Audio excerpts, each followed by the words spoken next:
Hey everybody, Rob here from Kronos' Speakeasy, and this week for Midweek Magic, I'm gonna walk through a Battle for Zendikar Pack 1 Pick 1. Battle for Zendikar is the set that just came out a few weeks ago. I've been loving the limited format. It's so much different than Khans and Dragons of Tarkir. I wouldn't say for the better, because I super loved Khans of Tarkir Limited, but it's different and refreshing. I mean, when's the last time you got to play a 10 drop in a limited format? And I'm super excited to crack into this and just see what we get.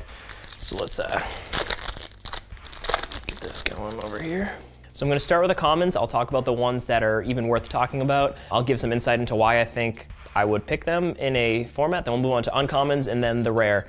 And at the end, I'll basically just say what I would choose from this pack for my first pick in the draft. All right, so for the commons, we start with Calistria Nightwatch. A 4/5 for 5 isn't terrible, especially in black and at common. These are creatures you want to fill out your deck with, and if you do draft that black-white life gain matters, this could actually come in handy, and the fact that it's an ally is going to trigger a lot of your other cards. Next up, we have Swell of Growth. This is an interesting one. It's simultaneously pumping up your creatures and getting you an extra land drop, so you're ramping, pumping up your creatures, and in a landfall aggro deck, this could be pretty good. Next up, we have Mist Intruder. So this creature is kind of cool. It's a 1/2 flyer, devoid, maybe like a late pick in the blue-white flyers deck, but I'm not really particularly excited about that one. Next up is Dutiful Return. Late game, especially if you're playing one of those like aristocrat sacrifice type style decks, this card could come in handy, but again, not super exciting. I definitely wouldn't first pick it over pretty much anything that we've even seen so far, so not super exciting. Next up is Causal Ex Sentinel. So in a devoid deck, probably blue-red, because this isn't a super aggressive card.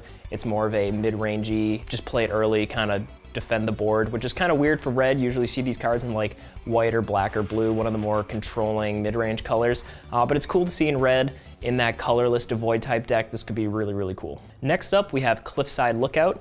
So this isn't bad if you have an ally deck. I mean, playing something on turn 1 is always good, or playing it later to trigger rally. Not only that, but if you do get late into the game, this triggers basically just a pump for your whole team, as well as some of the rally stuff could be pretty cool. Next up, we have Volcanic of People. Probably a sideboard card if someone has a man land that you just want to get rid of, or some other kind of land heavy deck that you would benefit from getting rid of their lands. Probably not a first pick. I can't imagine ever first picking this, but good sideboard card. I mean, getting rid of a Shambling Vents for 1 in a rent is probably pretty good. Next up, we have Shadow Glider. Again, a 2/2 flyer for 3 is probably a good pickup if you're in that blue-white flyers deck, and this is like 7th pick or something. Just kind of fill out the curve, get more flyers. I mean, flyers, they're never a bad time.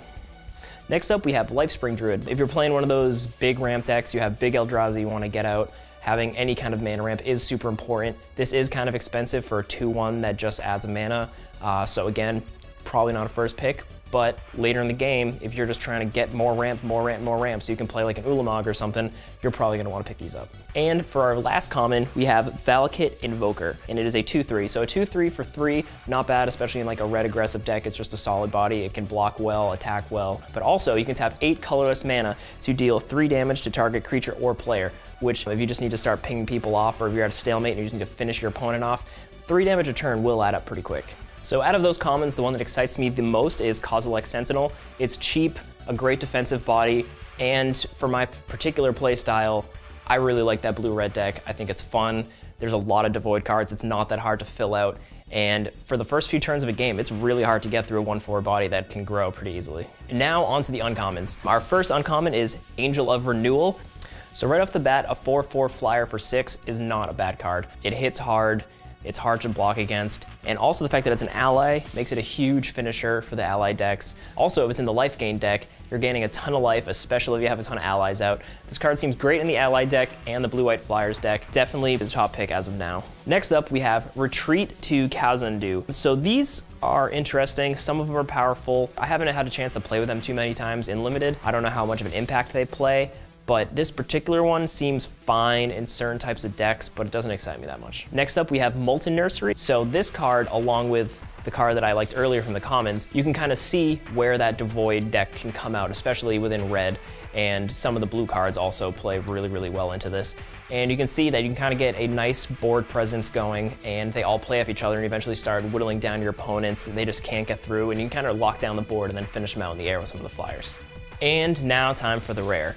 And our rare is a pretty damn good one, and that is Drowner of Hope. So not only are you getting a 5/5 devoid for 5 and a blue, but you're getting multiple Eldrazi Scions, which are 1/1s that also ramp you.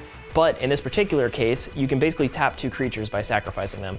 So late game, whether you're in that blue-red Eldrazi deck that I love, or just blue-white flyers, or you just want the best card in this pack by far, this is definitely the way to go. You can tap your creatures down and then just swing in for the win. It's a huge tempo play and absolutely the pick for this pack. Thanks for watching. This is the first one of these I've ever done, so if you have any questions or comments or just think this was good or bad, let me know in the comments. If not, check out chronoses.speakeasy.com and also the podcast I host called Wednesday, which is about comic books. Thanks.